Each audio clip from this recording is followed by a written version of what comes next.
Live from Beit Shemesh and broadcasted around the world, you are listening to the From Entrepreneur Podcast with your host, Nachum Kligman. Interviews and advice from Jewish entrepreneurs from around the world.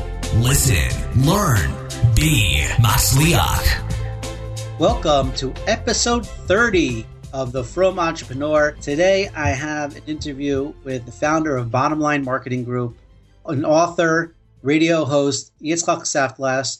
Yitzchok, want to welcome you to the show. Oh, thank you so much for having me, Nachum. This is a treat and an honor. Well, the pleasure is mine. The pleasure is going to be our audience. I've been learning more about you guys, what you've been doing, what you're up to, and especially your new book that's out. So why don't you just give us a little bit of an overview about what Bottom Line Marketing Group is all about, and then we'll dig in a little bit more about you, and then we'll take it forward. Amazing. So again, thank you so much for having me. Bottom Line Marketing Group began in 1992. So we're going back a while. This is 24 years, actually, or about to enter year 24. Yeah. I had but gone... You're only like 4 years old, so... We don't reveal the age on the air.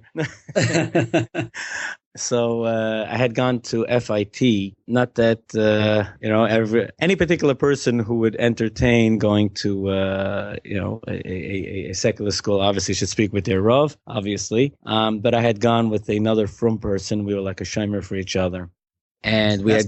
Yeah, so that's an important note to know, especially, I mean, this is going back 25 years. Today it's Alachas Kama V'Kama. I had gone there for 2 years in continuing ed. I was learning in the morning and then going in the afternoon, continuing ed, which is also a different group of people because it's not people that are there in the entire day. It's people usually that are working, so it's a different group of people, Hamevin Yavin.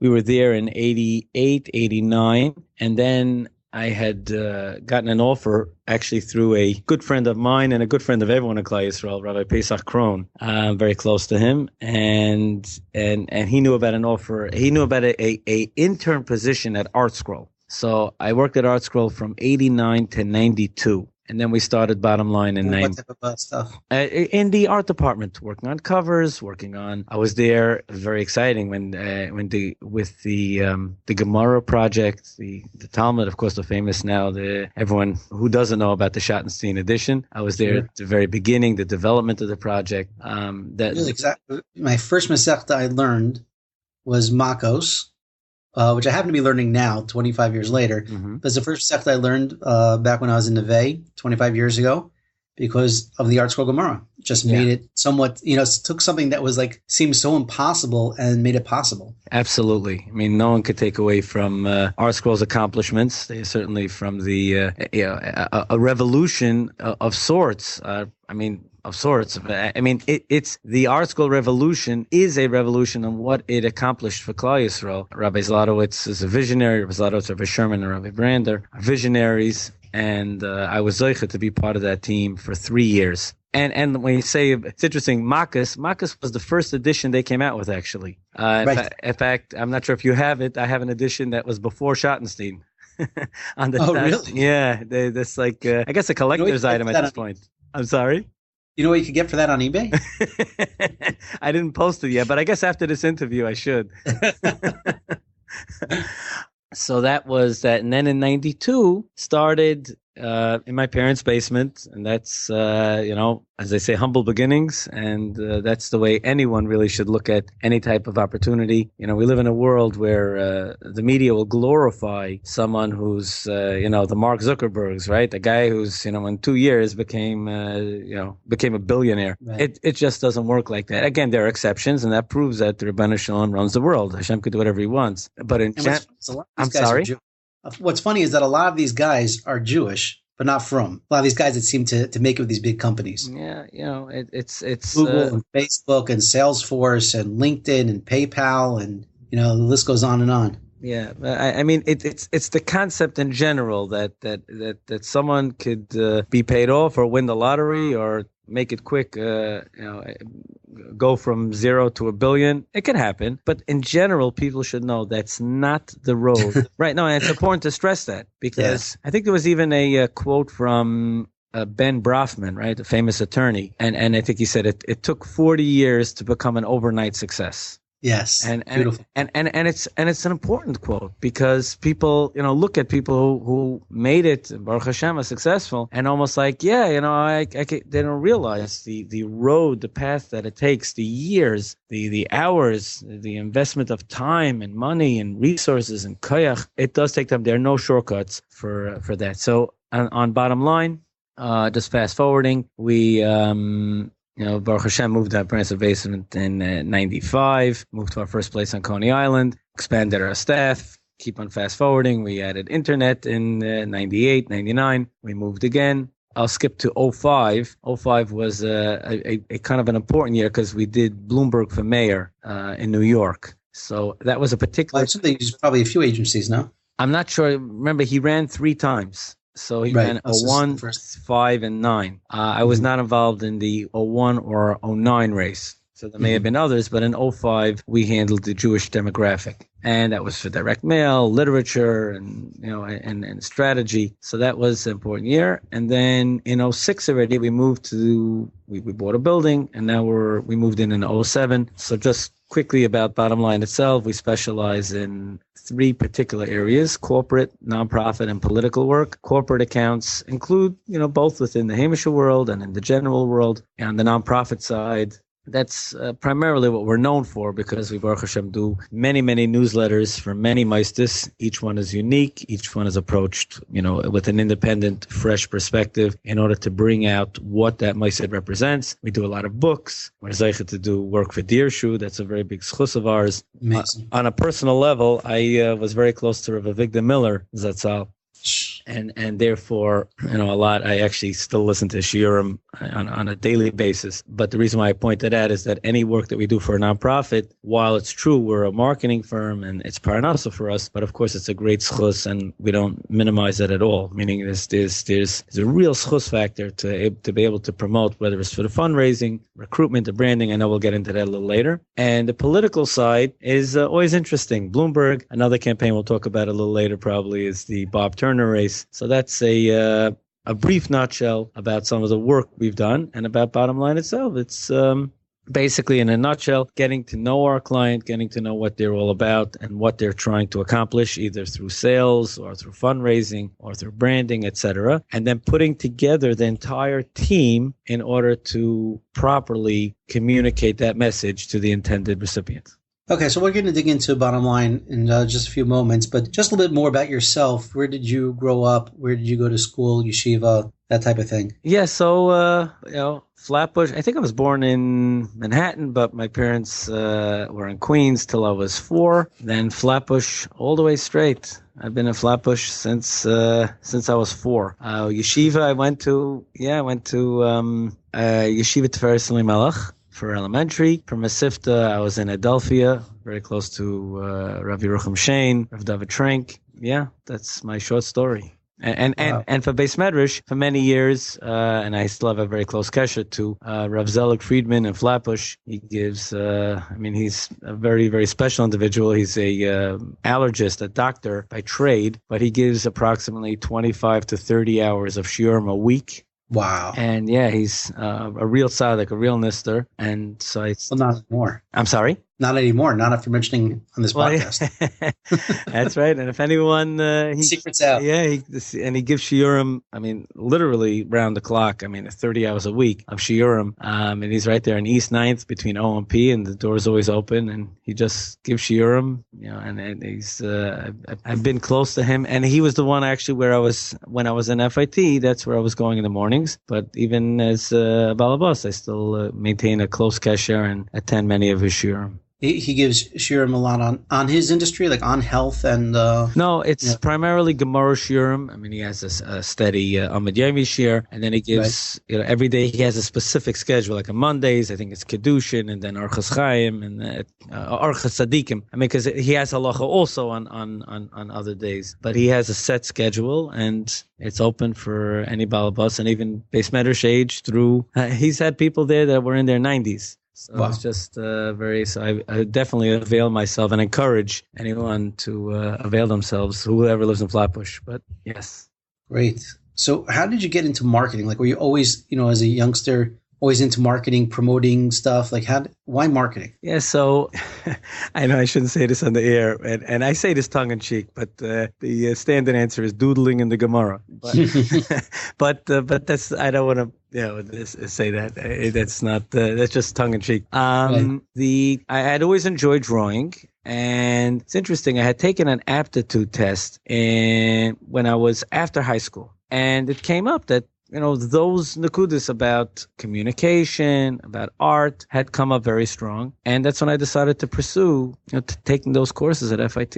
Mm-hmm. But still, being a good artist and a designer is not the same as actually running a business with employees and everything that entails. Right. So it's very interesting. Your show, which is called The Frum Entrepreneur, is actually a great name because entrepreneur, as we know, is someone that has a particular vision and then starts putting things together. Now, many entrepreneurs have training. Many don't have training. My background had been not necessarily, I didn't take courses on business management. Rather, right. I had gone to FIT and taken my courses for marketing, art, understanding typography, and v'chulu. And then going from there, working at Art Scroll definitely, was an incredible experience, being around such a incredible team that puts out such quality projects on a weekly basis. I mean, at that time, they were putting out 50 titles a year, roughly one a week. Wow. And being that environment had definitely given me an incredible amount of training for understanding the business world.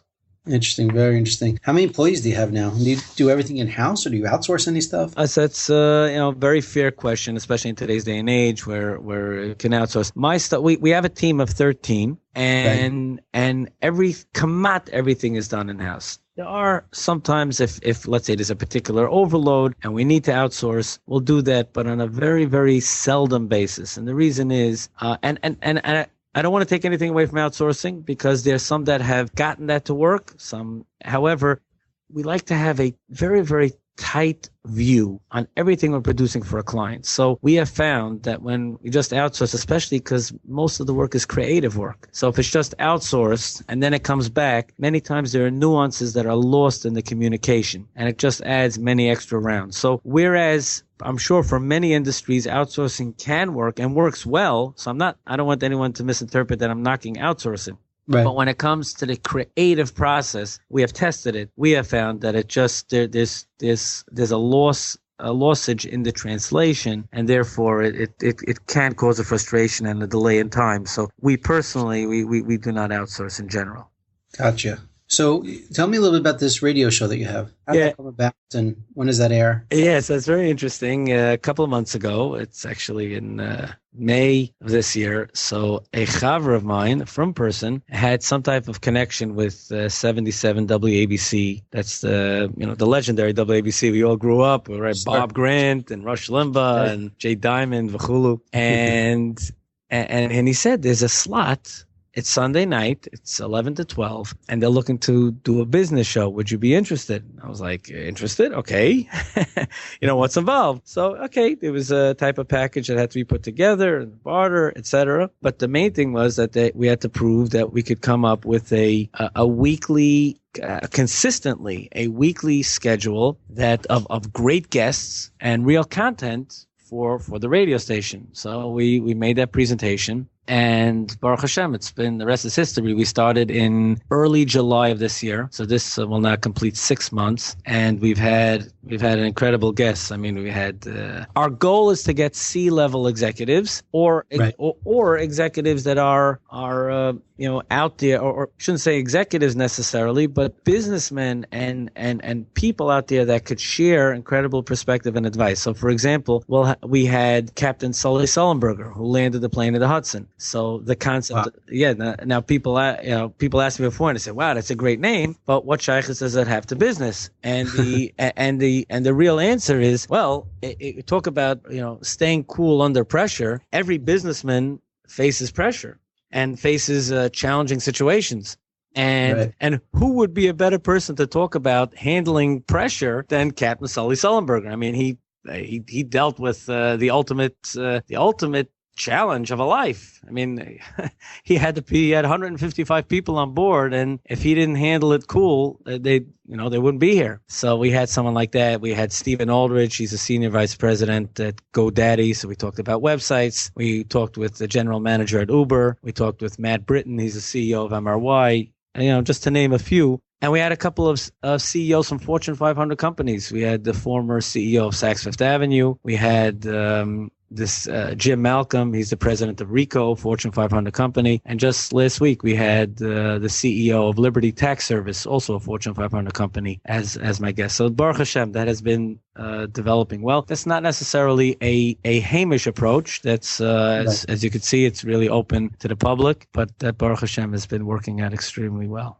Fantastic. That's great. They come to the studio, or you're able to do it? Yeah. So in the beginning, when we hadn't, by now we're short of insisting that they come to the studio. It depends on the particular guest, but depending on the type of guest, if we were someone with, like, for example, Liberty Tax Service, we were supposed to do it in studio. In the end, there was a scheduling conflict, so we did it by phone. But in general, Jim Malcolm and many of the guests at this point are actually in studio. And Baruch Hashem, recently the Nielsen ratings came out that our show broke into the top 10 in the New York area.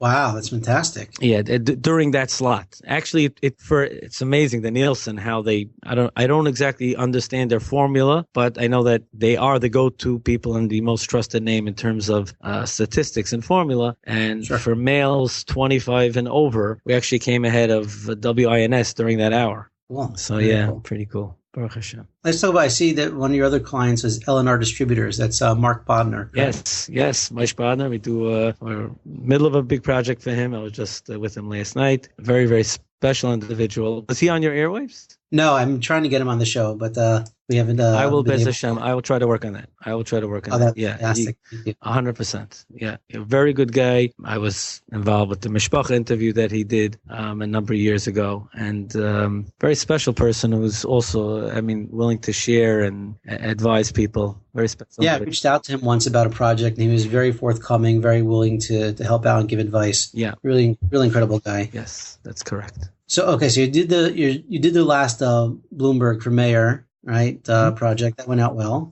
considering he won, right? Yeah, yeah, that was in 2005.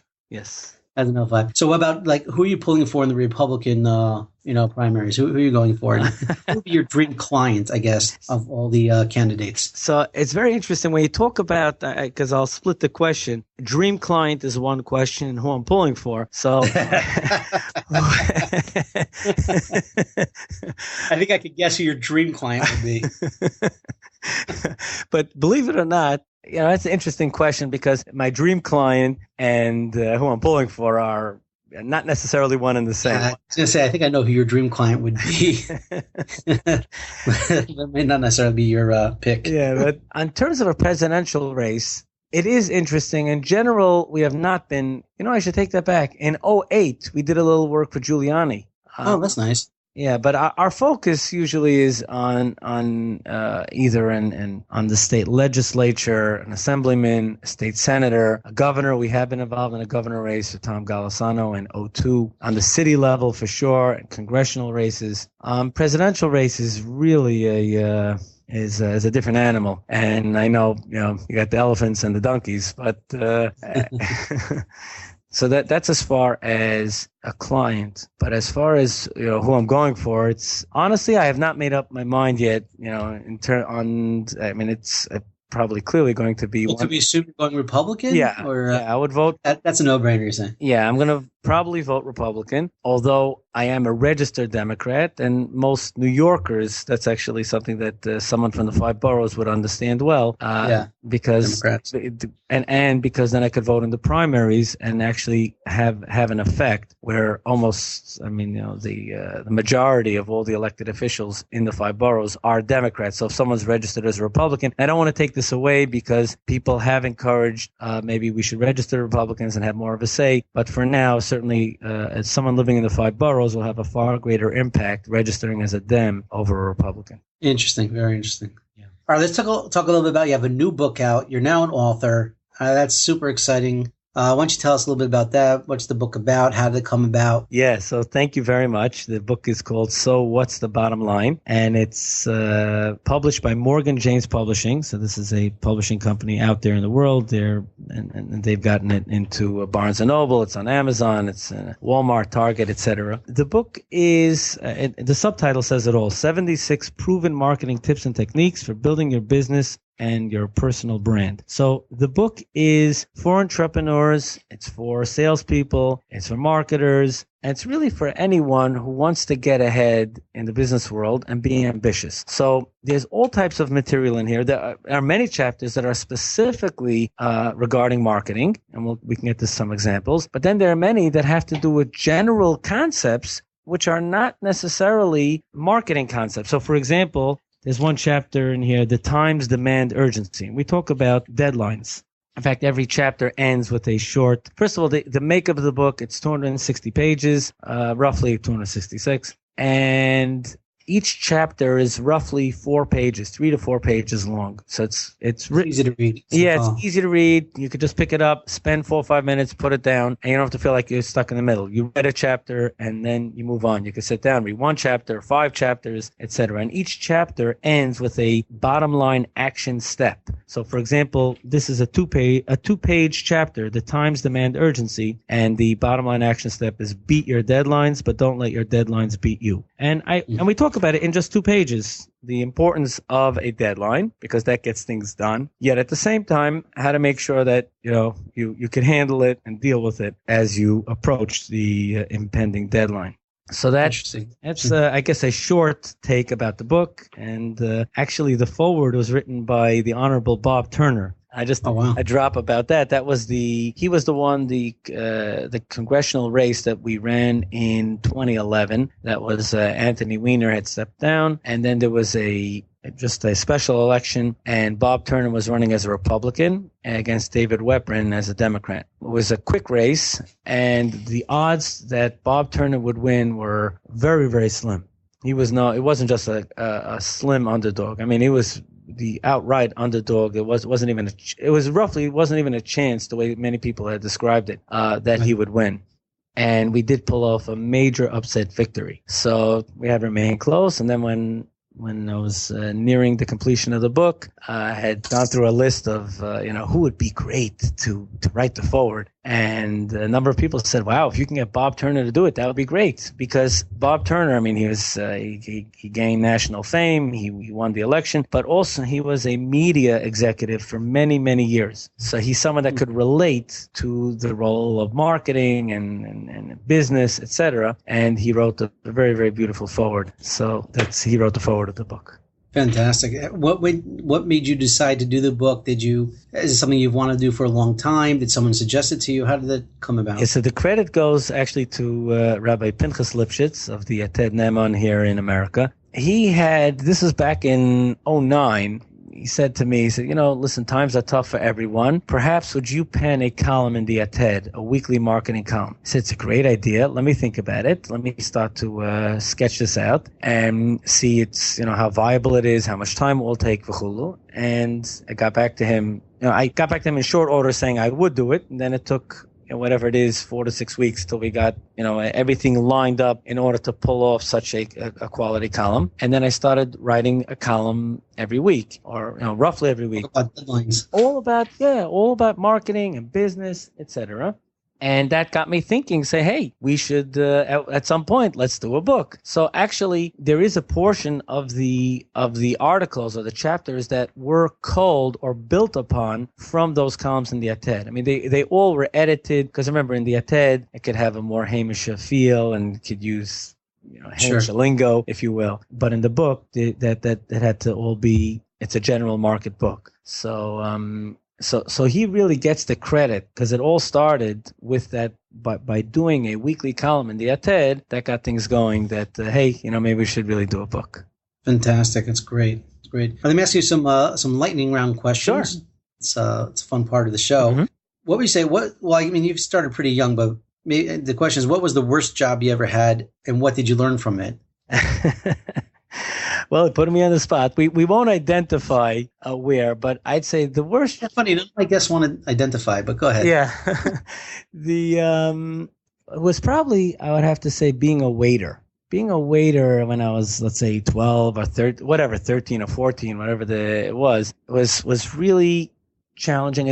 However, it's very healthy. It's very interesting. Sometimes people will ask me on a resume, should they put down some of their early work? Now, of course, it depends on how much you're showing on the resume. But when someone's getting started, they say, if I was a waiter or as a JC, should I put that on a resume? And the answer is yes, because you want to show that you dealt with challenges and difficulties and in fact, there's one of the star members on my team who I won't identify, but worked at a grocery store for a number of months. And I took that as a big mila because that means they dealt with, customers. Yeah, they dealt with customers. So I would say the worst job I had was for being a waiter, but yet I learned to, sometimes if the person was just grouchy or cranky or whatever the case was, and the waiter just has to put on that smile and deal with it and deal with people in whatever mood they happen to be in, and you just have to kind of just glide right through it. So that was the most challenging job.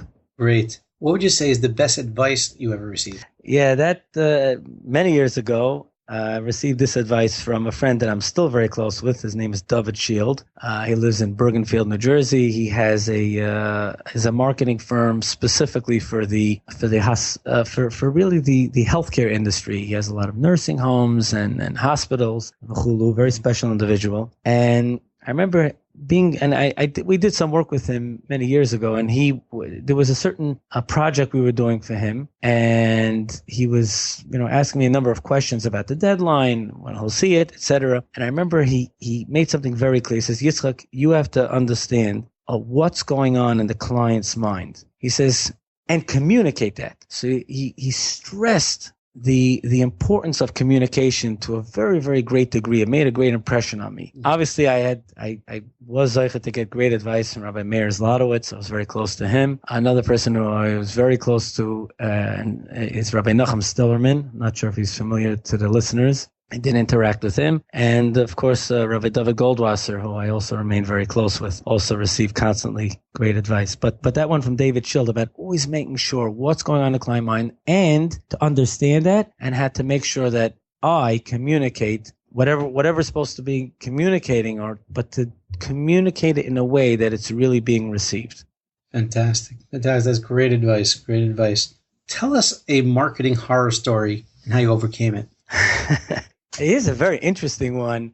We were doing the marketing for a particular major event. And this was really, talk about going into the event. Everything had been set up. Obviously, Saif Maisav Machshavat Chila, it's so important for everyone to plan in advance. But a person always has to be flexible if there are last minute changes. So going into this event, the main organizer, actually, the mother of the main organizer had been nifter. So like 2 days before he was out, he was sitting Shiva. Wow. 2 days before the major event, the guy his mother. Yeah. Wow. And this person was the one he was the go-to person. He was running the event. And then at the same time, on the team of that I had assembled in terms of reporting and preparing media, etc.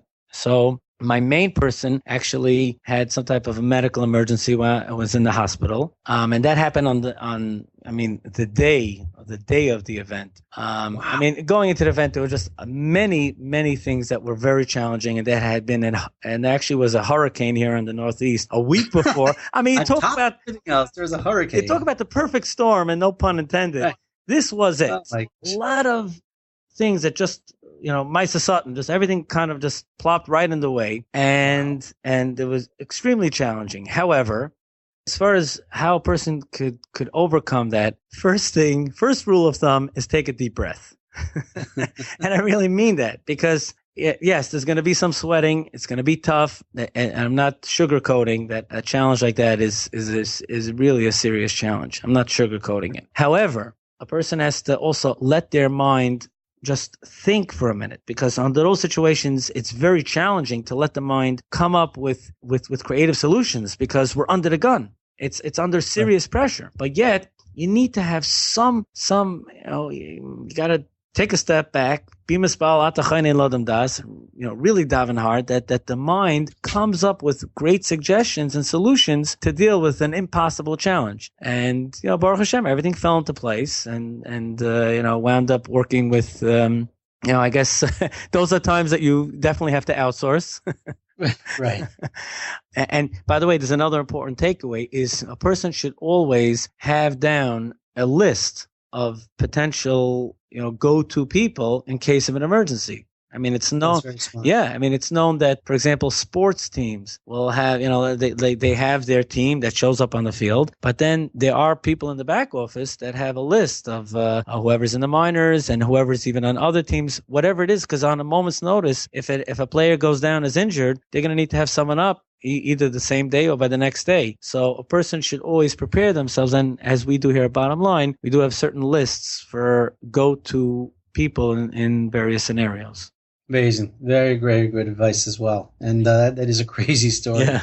The show went on and everybody was happy. Nobody knew what was going on behind the scenes. I mean, to a very big degree, it was masked. That's, a very fair question. Maybe some of the seasoned veterans would have picked up that there was, a hiccup here and there. But in general, it went off extremely smoothly. We even had, because again, this person had been, was starting to sit shiva. I think on Wednesday, it was a Shabbos event. There was a star that we brought in from Eretz Yisrael, actually, who landed Friday morning, hit the ground running. There was another veteran in the industry who stepped in from Lakewood. I mean, it was really an incredible story of how it all came together. But in general, with very, very, very smoothly. Baruch Hashem. Beautiful, beautiful. What would you say? What is one book you would besides yours? What book would you recommend to our listeners and why?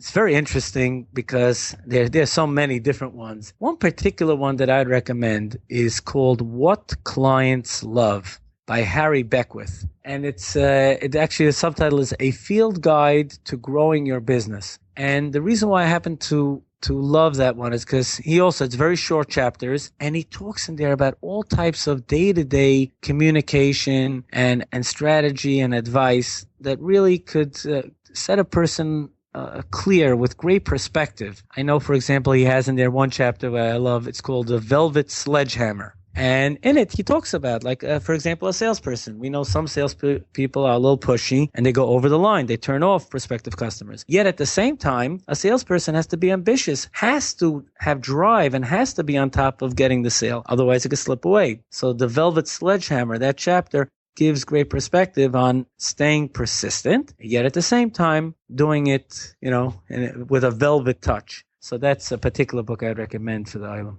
Excellent, beautiful. I'm sorry if I can. Even one more. It's interesting. A new one. Sure. Called Think Big, Act Bigger by Jeffrey Hazlett. He was actually a guest on my show, and also in there, it's a great book about. He was actually a CMO at Kodak, and he was there for a while. We certainly, many of us grew up with Kodak. We knew it was a major must. I got 3 Kodak disc cameras for my bar mitzvah. Yeah, we all remember those. That's another book also that I'd recommend.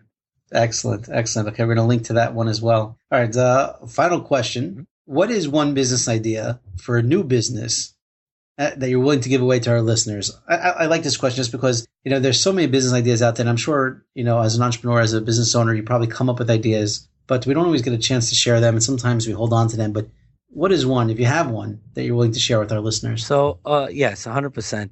You know what? I'll share it. One is a business idea, and the other is that I actually am giving away a free chapter in the book. I have a link on the site for the book. There's a special site, sowhatsthebottomline.com, and on that there's a box where someone could just click in, and it's actually an incredible chapter. It's called The 11 Power Words of Marketing, and we go through the 11 power words, and this was based on research done by Yale University.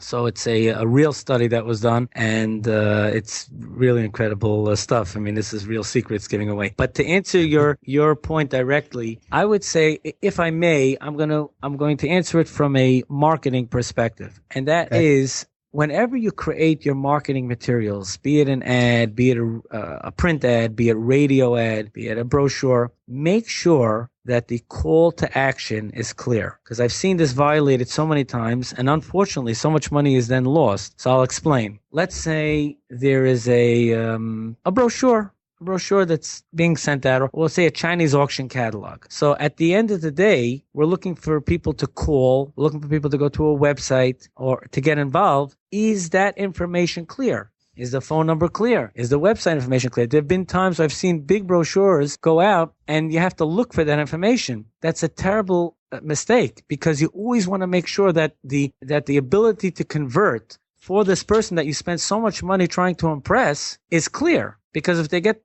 distracted and then you just lost the sale because you didn't communicate clearly through the call to action. So, and let's say it's an ad, and the ad has to do with a certain event. Make sure the date is clear. And I say it, you probably, you may be scratching your head like, that's so obvious, but it's so true. Because and I see how important it is to stress this, because I see many campaigns and literature and ads where the call to action is not clear, and they're really losing a lot of money in the process because they're not communicating what the action step is. Excellent.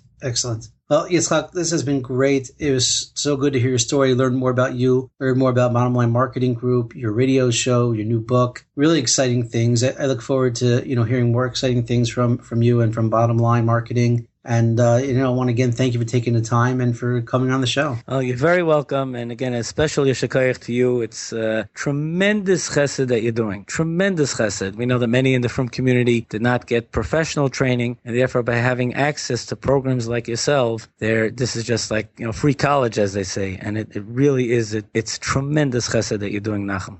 I really appreciate that. Thank you so much, Yitzchok, and thank you again. Excellent. Kol Tov. Kol Tov. Thank you for listening to the From Entrepreneur Podcast with Nachum Kligman. We hope you learned something valuable and will share this with your friends. For show notes, archives of previous episodes, and more information to help you start and grow your business, please visit our website, www.fromentrepreneur.com. Listen, learn, be Matzliach.